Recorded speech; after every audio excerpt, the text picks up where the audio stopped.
Charlie Cox Daredevil himself addresses Daredevil Born Again and the continuity controversy that's happened ever since he was announced to be returning and his appearance in She-Hulk. And Cox says that the honest-to-God answer is he doesn't know. He has not read the script, but he believes there will be plenty of similarities, but also a ton of differences, meaning that it sounds like it's going to be a soft reboot.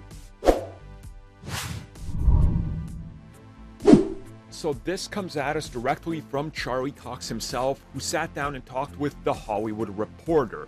And they wanted to talk a little bit about his time on working on Daredevil, the 3 seasons, and the Defenders, and then reintroducing the character in not just Spider-Man, but also She-Hulk, and then the current update on Daredevil Born Again.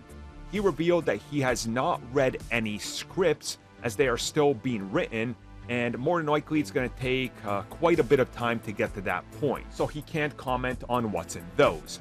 But when asked about the status and canon status of the old shows, he says that it's not as simple as that, because he doesn't know. Again, he hasn't read the scripts, but he believes that there's clearly going to be a couple of consistencies that stay in place.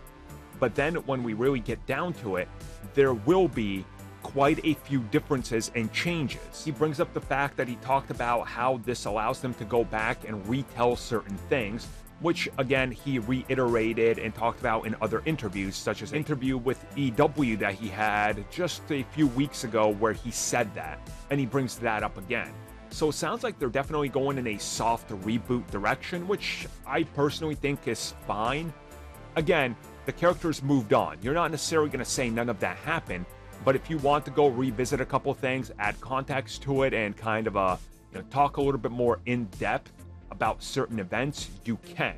Now, if they start recasting everybody, then it's a reboot. But I think we're all under the assumption that they don't have to directly address anything, but this thing can stand on its own, but it can also be a continuation, and that's how they're just going to handle it. And he seems to imply that as well. So I think this whole reboot, soft reboot controversy is just kind of getting out of hand. Like, he's back. He's going to be Daredevil again. We're getting 18 episodes in the MCU with him interacting with the Marvel Studios characters. It's more of what everybody wanted, so let's see how it's done.